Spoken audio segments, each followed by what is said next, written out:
Should we pick up on Wombat? Wombat's on the phone. Sure, yeah. All right. Does he have a theme song? I wish. Wait, you do? Wait, hold on. You do have a theme song. I don't know if you can hear it, Wombat. Can you hear it?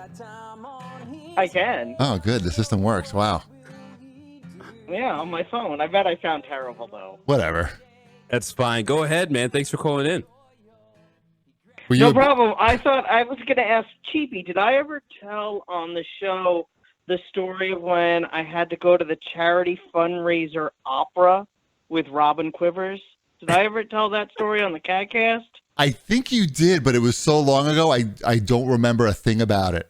Tell us. Did you look at her chest? Because I feel like it's appropriate for this show. Lay it on us. I'd love to hear it. But I want to know, did you look at her chest?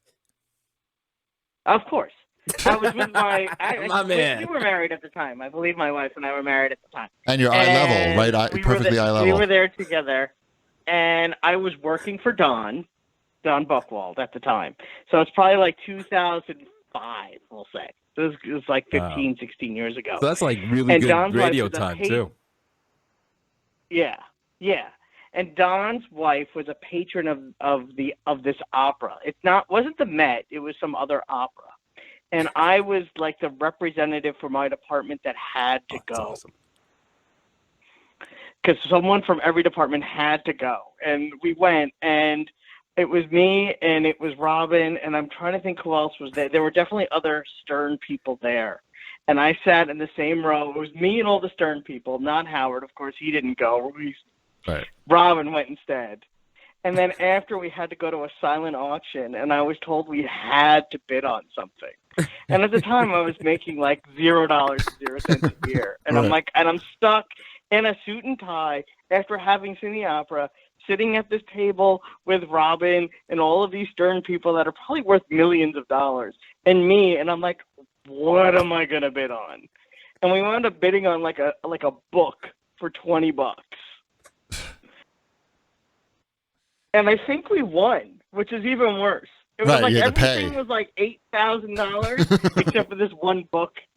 And they don't tell you how much it was, didn't say, so it looked like we actually like won something that was a big bid. And people were like, oh, you guys did a great job. And Robin was really nice the whole night. Oh, nice. But it was just, that's Cool. my big memory, is that I got to pretend that I had a lot of money because I dumb lucked out on bidding on the one thing that no one bid more than $20 on.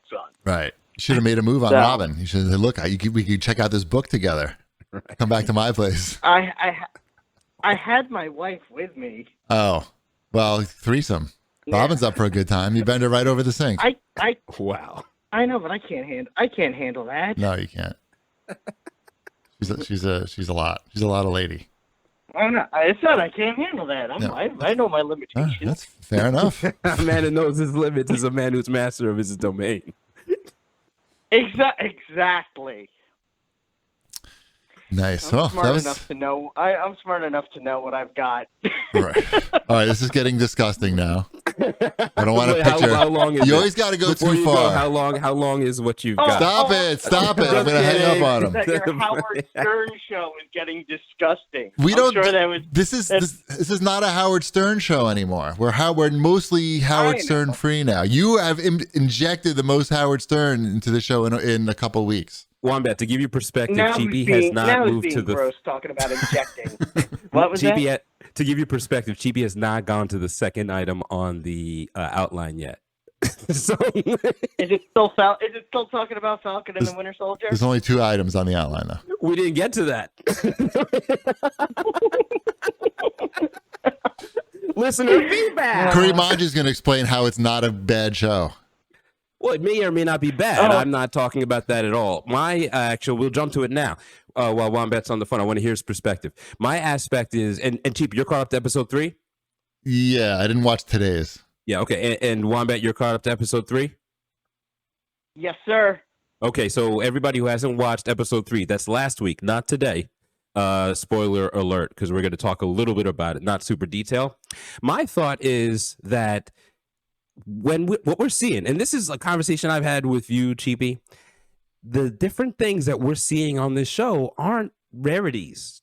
to certain people. Certain people, that's part of their life. I'll give you the situation I'm thinking about is the scene where the police pull up and they accost Falcon and they accost Bucky. And then they arrest the white guy. Right. Notice I said accost because to me, that's being accosted. I'm not being checked for a random check. Right. I'm minding my life, and then someone's coming to harass me. That's how I've experienced it in my life growing up.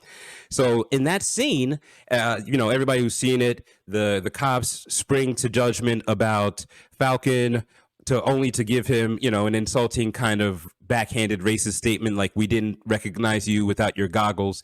Things I've heard before. Like I've heard someone I didn't recognize you without your glasses. I've heard that before. That's racist? Wait, that's racist?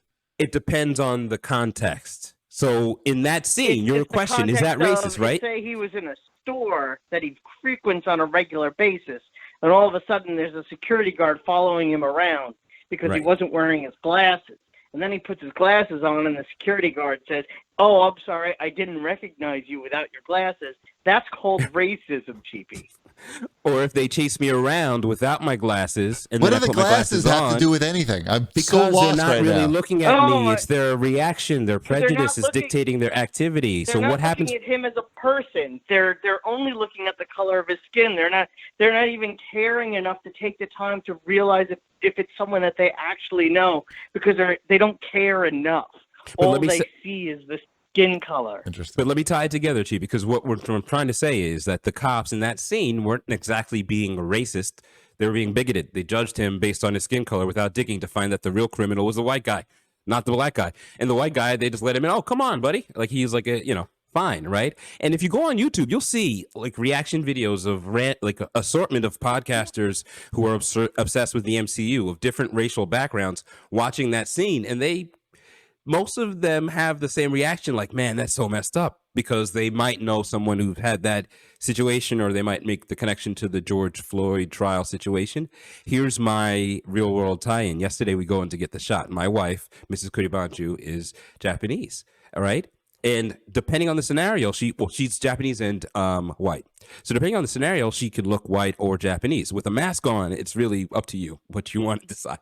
Me, I'm West Indian, so I dressed up to get my vaccine, right? So I'm like fresh to death. I got like this white shirt with some purple Japanese white jeans, purple sneakers, red biker cap. I got these gold sunglasses. Like, your boy is fresh to death. I couldn't find my earrings. I would have popped those. I couldn't find them, but you understand, a big thing is about to happen. So I want to go I need my picture to send to my family. So we get there. I tell my wife to go in first because I know something's about to get stopped. She goes in. Everything's fine. They look at my ID. They look at hers like, oh, okay. They look at my ID. He's like, you live here? I'm like, yes. Yeah, I live here. Here, like in this building? In the city. Right. I'm like, yeah. It's Jersey City. I live in Jersey City. I love Jersey City. It's in Jersey City. If you live here or work here, you're eligible for the vaccine. So if you commute here to work, they don't want you bringing the virus in. And there are a lot of people who commute here for work. So I don't know. And he's like, do you work here? I'm like, well, I work from home, sort of. For the last year, but everybody did. So I'm trying to figure out this whole story. I can't make sense of this. And then he's like, you got a pay stub. I'm like, dude, listen, that's my wife right over there. I scheduled us at the same time. Right. I put her for 15 minutes after me. I'm first, then she's going. All right. I don't know what you're looking for. I'm here because I smoke. Look down the list. Look down the list. Look down the list. Like, I'm getting ready. Right.